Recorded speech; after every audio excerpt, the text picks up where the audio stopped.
ছিল পরের দিন 27 তারিখে চোট পরে আমরা ওই আমার অফিসে কুষ্টিয়া ডাকবাংলোর সামনে ওই অফিসে যাই বসলাম। কই আমার তো কোনো অসুবিধা হয়নি। আপনারা এত অসুবিধা ফিল করছেন কেন? আপনারা এত অসুবিধা ফিল করছেন কেন? সেই খান সাহেব কই? ওই কুমারখালীর খান সাহেব কই? কোন খানের খবর নাই, কোন খানের খবর নাই। সব পলাতক।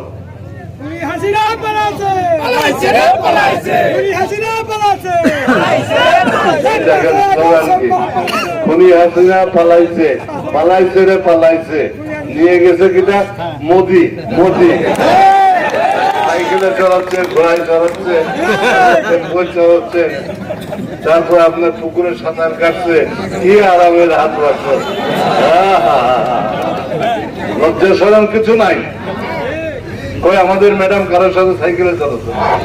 আমাদের ম্যাডাম কারোর সাথে পুকুরে সাঁতার কাটছে নাকি? আমাদের ম্যাডাম এরকম ধরে কাউকে ফেলাইছে নাকি? ফেলাইছে? সাহস পাবে কেউ? হাসিনা সাহস পাচ্ছে। এরকম ভ্যানের উপর থেকে এরকম, নৌকার উপর থেকে এরকম ফেলা, লজ্জাজনক ব্যাপার। লজ্জার মাথা খেয়ে আমি তো পাশেই আছি, তোমাকে আর আমরা মানবো না, মানবো না, মানব।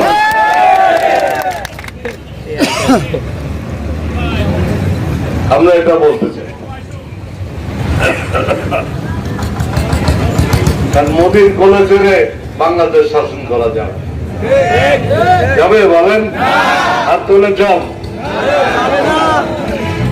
মোদী দেখে যান, প্লেন থেকে দেখেন, আকাশ থেকে দেখেন।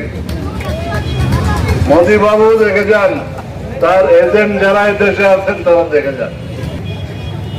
যাই হোক, আমরা আর কথা বলতে চাই না। আমরা এটুকু বলতে চাই শুধু যে শহীদ জিয়ার আদর্শ, তার বেগম খালেদা জিয়ার নেতৃত্ব, তারেক রহমানের নেতৃত্ব, এটা আমাদের কাছে একটা মহৌষধ।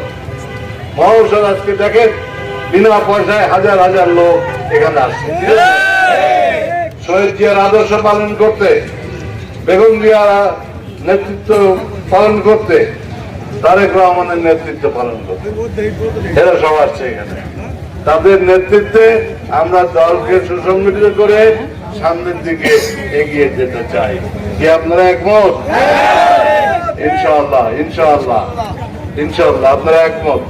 অতএব আমরা সামনে